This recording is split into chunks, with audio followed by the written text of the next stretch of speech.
Hello, I'm Michael Shawn, and welcome to Roger Dykes Just Sayin. Roger Dykes is a teacher and counselor with a master's degree in family counseling from Texas Tech University. He is the owner of UV Blake Records and has written a book titled Non-Persons Rolling in a Normal World. And there's a few more things. Roger was born with cerebral palsy. Now a quadriplegic, he has been confined most of his life to a wheelchair. And for a while, even enjoying a career as a stand-up or sit-down comedian and after-dinner speaker. Disabled? Yes, but you forget about that pretty quickly because Roger thrives. So here is Roger Dykes. All right. Well, good to be here, Michael. I'm glad you could be with me. I'm glad all our listeners could join us on the podcast. You know, Roger Dykes Just Sayin is such a great name for your podcast because you're liable to be just saying anything. I've noticed that about you. Walking's out, standing's out, so saying is what I do best. And I don't mind saying this right in front of Roger. But one of the remarkable things about knowing Roger Dykes personally, on the rare opportunities that I drive over to where Roger lives and get out and come to the front door and visit with Roger for a while, you forget. And I'm not talking about after a while. I mean, after you're in there about 3 or 4 minutes, suddenly you don't think of Roger as a disabled person. And I think it's because your mind is so alive. Of course, you realize that I'm the kind of person that doesn't stand for anything, and everybody pushes me around. But I appreciate that. I need all the help I can get. Did you just do a wheelchair joke? Well, the word wasn't there, but the concept was. We've got a lot of comment off of episode 5, and you folks that may be listening for the first time, you can always trail back into Roger's library. But we did have an extreme amount of comments from episode 5, Roger, and I think a lot of people enjoyed that. There is much to discuss, and we might as well go ahead and let people know that this interview is being digitally processed because you don't want to use the word taped anymore, but it's being recorded anyway on July 4th. I think a lot of people that tune in podcasts think they're just happening as you're listening to it. Nearly all podcasts are pre-recorded, with very few exceptions. And that being said, and it is Independence Day, Roger and I had the opportunity to visit for a few minutes. Before we went on, Roger was talking about the fact that Independence Day means a lot of things to a lot of people. Our independence is highly curtailed this year. Roger, tell us about independence as far as you're concerned. Well, I want to be as independent as possible, and disabled people in general want to be as independent as possible. But the fact of the matter is, disabilities affect us in different ways. As a result, when I think of independence, I want to remain independent. I live in my home, and I want to remain living in my home. I want to be as independent in my home as possible. And fortunately, I have programs and people around me that can make that a reality for me, that I can remain independent. When you talk about independence, a lot of times it ties immediately to the word freedom. And people take so much of their freedom for granted. That being said, let's say, for instance, you were having an evening meal and you were going to have steak or chicken, and the simple act of being able to cut that up and eat it in bite-sized forms is not something, because of the state of your arms and hands, is not something that you can not only not simply do, but not something you really want to do at all. And so you are not free to make that decision and not able to independently pull it off. And that there's so many things in your life are that way. Well, the chicken does stay on the bone because I can't pull it off. But yes, without help, we do not get things in me to eat because you have to cut things up with a knife and fork. Plus, my caregivers don't want me around sharp objects, but I'm also dangerous. I drop and they fall and people get hurt. Nonetheless, I'm not able to cut up food. When I go out to eat and I get a salad, most restaurants do not chop up the lettuce very much. Right. You have fairly large leaves of lettuce in your salad. Generally what I do is I go into the restaurant, especially if I've been there quite frequently, and I make a request that they leave out half of the lettuce they're going to put in the salad. I've convinced several restaurants here in town to do that for me, and in that way, it's much easier for me to eat without the big leaves of lettuce in there. That's just an example, but you take anything, I don't care what it is. If it's larger than the size of your mouth, when it's bigger than that, it has to be cut up, and someone has to do that for me.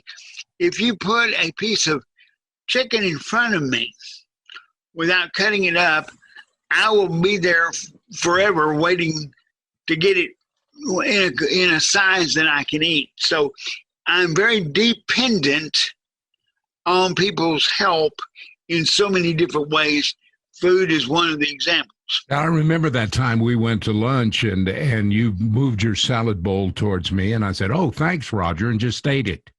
And, yeah, I know. I wasn't up with the program. Obviously not. And by the way, that is the last time we've had lunch together. What podcast? 100,000 podcasts out there at least. And what podcast opens up with a guy talking about eating his chicken? But it all has to do with the idea of how simple it is for people to easily go out and be independent and order what they want to order and enjoy a good meal. And even that is a hard thing for you to do without some backup. And so that's the point, your whole life. And we're just talking about going getting something to eat. Well, my grandmother used to have an expression. She'd say, well, I was very fortunate this morning. I was doing well, and I was able to put my feet on the floor. And I mentioned to her once that I was glad she could because some of us can't. I didn't say that to be ugly. I said it to help her think how fortunate she was to be able to actually put her feet on the floor and get out of bed, because I can't, not without help. All right. Now, for the sake of someone maybe listening to your podcast for the first time, we'll point out, I can't. All the things that Roger can't do. I think it's important to point out that Roger, everybody hold your hands up that's got one of these, has a master's degree in family counseling from Texas Tech University. Roger has written a book, Non-Persons Rolling in a Normal World. You can get that on Amazon, by the way. He has done remarkable things in counseling and teaching and holds Bible classes and so on and so forth. While we tend to focus on the things that Roger can't do, the list goes on and on about the remarkable things that he has done and does continue to do, like having a podcast, for crying out loud. So he is, and that's the point of this. Roger Dykes Just Sayin is a remarkable guy. Well, one of the things that I think we may have mentioned on an earlier podcast, I'm not sure, but if we haven't, we will now, and that is that when I was quite young, and it was undetermined exactly even what condition I had and what I'd be able to do with it, the doctors came to my mother and dad and assured them of one thing, They said, we don't know what Roger will be capable of doing, but we will guarantee you one thing. Whatever he does, he'll do it from his ears up and not from his ears down. In other words, the mind, the brain, the communication, that all works. Okay. But my wheelchair is made very uniquely, and we I've can't even never seen one like yours. Well, if you look at I tell you where you can see wheelchairs like mine, and that is on the old movies and old westerns. If there's a handicapped person in an old western or in a western, of course. You've got your big wheels are forward, cab right, forward, as they say. The big wheels are in front, the little wheels are in the back. And that's because my hands will let me push something forward, but I can't reach back to reach the wheels if they're where a normal wheelchair is. And I'm saying that to let people know that I'm independent to the level of being able to be mobile. So it's not like somebody leaves me here all day and I can't move. I can move. I can go around the house and so forth. I'm not totally dependent. And many handicapped people, particularly those with cerebral palsy. And this is important because I've never heard you do this before. You are speaking directly to people that may have a similar condition to you. Right. Cerebral palsy is brain damage. I mean, that's what causes it. And for many years, those people were considered mentally challenged back then. I'm going to use a politically incorrect term. They were called mentally retarded, which that is now an incorrect term. But and I knew people like that growing up and knew them well enough to have a conversation with them. They were inept completely at being able to communicate, but I would ask them, do you feel normal inside? Is your brain working normally? And it's your body that's malfunctioning. And I'll never forget that guy looked over at me and just shook his head. Yes. And it is if, and he was in his 20s, and it was as if I was the first person to ever stop and slow down and pay attention to him long enough, because in the little town I lived in at the time, he walked around town all day. Everybody knew him. Everybody knew he was harmless, but he was unable to communicate and had lots of other physical problems. And he looked at me as if he was so appreciative of the fact that I stopped long enough to pay attention and listen to the answer and ask the question. And it's remarkable, too, because there's this whole segment of society, this whole piece of the pie of people that are disabled by one form of brain problem after another, such as cerebral palsy, that are, in fact, thinking, living human beings, and they have a thought process that is really not affected by all their physical deformities. Is that your point here? Yes, sir. And now I will give you the good news. And the good news is that as technology has developed and computers and computer products have come about in this area, more and more people are being given the opportunity to communicate because they can use a computer in there are variations of how they can use it. The person using the computer then can communicate and share ideas, and as a result, they have learned that not near as many people were mentally challenged as they thought they were. They were more physically challenged of not being able to communicate their thoughts. As we've said many times on this show, I was blessed with the ability to talk. And let me explain, if you ever run across a person who has trouble talking due to brain damage, what's happening is they're having to think how to move their mouth and form the words that they're trying to say. Mm-hmm. Yes. We talk without thinking about how to form the words. Some people talk without thinking at all. That's a problem. But there are people who... Politicians, would you say? Well, I wouldn't say it, but I'll agree with you. Many politicians, and many other people. But the fact is that when you have to stop and think, I'm going to say the word Michael. Let me think. How am I going? I need to put my lips together. All this stuff, and it slows them down. So their speech is very halting, and it makes them sound mentally challenged. They know what they want to say. If they could say it, they could rattle it off like anyone. Yeah. But they're having to stop and think how to form the words. You spent quite a bit of time in a career as a public speaker and a comedian, even performing in nightclubs and doing the whole shtick. There again, you could not have done that if your problem would have been severe like you're talking about, where you literally had trouble forming words, because that didn't seem to slow you down at that time. Well, comedy is based on timing. And if you have to stop and think of the word you want to say, your timing gets messed up. And now there was a young lady on one of the TV shows back in the 80s that had cerebral palsy. But as long as she read the script, she was fine. I know a lot of radio or podcast people who are similar. Mentally challenged, you mean? Well, I mean, sometimes we really need a script. That's true, yes. Well, I usually never have, no matter what I'm doing. Yeah. I do not use a script.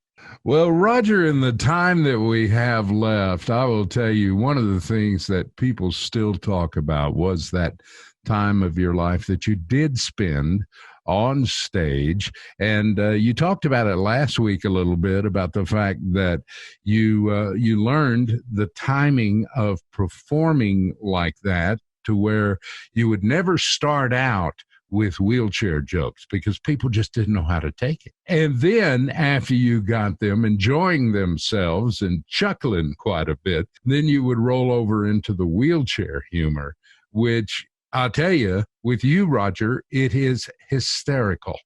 That is one of the very first things that I learned about a visit with Roger Dykes. There was no escaping some wheelchair humor. Folks that are listening to your podcast may begin to understand that it is different.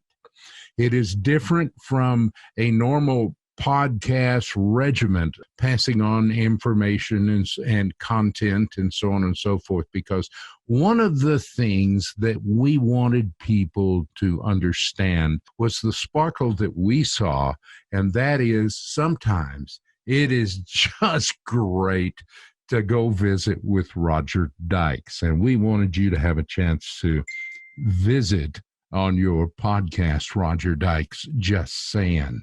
And with that being said, has anything tickled your funny bone lately about some of the stuff and some of your old routines that you used to do? Well, there was the time that many of you will remember. You have to be kind of an old curmudgeon to remember this because it goes way back now. But did you say an old curmudgeon? And that's what I said. Just our listeners over the age of about 73 will know what that is, but an old curmudgeon. I'm sorry, I interrupted you. Go ahead. That's all right. Now, but I remember the time, many of you will remember when Tom Landry was the coach of the Dallas Cowboys back in the good old days. God bless him. Yeah. And he had a quarterback named Roger Staubach. Oh, yeah, baby. Who won Super Bowls. Well, when Roger Staubach retired, which was disastrous at the moment for the Cowboy team and very demoralizing. Kind of still is. There was a call, many people don't know this, but there was a call that went out for anybody who could quarterback the team named Roger. They were trying to recreate what they lost. So being my name, I went and applied for the position of quarterback. Oh man, I'll go, Roger, go! It had its drawbacks. The first thing that we ran into, because I didn't know this, they were running a drop back passer, and it was obvious that I was a rollout passer. I wasn't going to drop back; I was going to roll out. So right off the bat, we had a problem. Also, we had another problem because they wanted the quarterback to run the shotgun. You remember that was a big deal. Yeah, and that was a new formation at the time in professional football. So they wanted the shotgun. So, of course, being the person I am that wants to accommodate and also wanted the job, I ran the shotgun. And when I got through running it, Tom Landry looked at me and shook his head and said, "No, son, that's not the shotgun. That's more like the paralyzed pop pistol."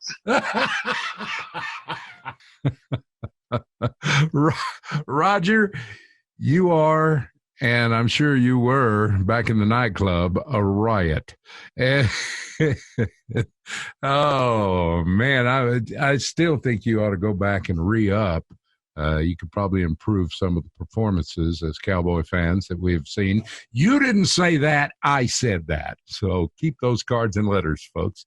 But Roger, we are just nearly out of time here. Thank you for visiting with us on your podcast. You have a lot of interesting things to share and a great message. On this Independence Day and considering independence, I hope that people will appreciate and gain a deeper appreciation for the independence that they do have and not take it for granted, because you have physical abilities that you generally take for granted. It's normal to do that. But those of us with disabilities of various kinds are not as able to appreciate the things you do. Now, we still live full lives. We're happy people. But we also have our limitations. And what I'm wanting you to do is not say, "Isn't that a rotten shame that Roger can't do these things?" I want you to say, "Thank God for what I can do." You've been listening to Roger Dykes Just Sayin. If you'd like to get a message to Roger, his Facebook account is listed as Roger Dykes.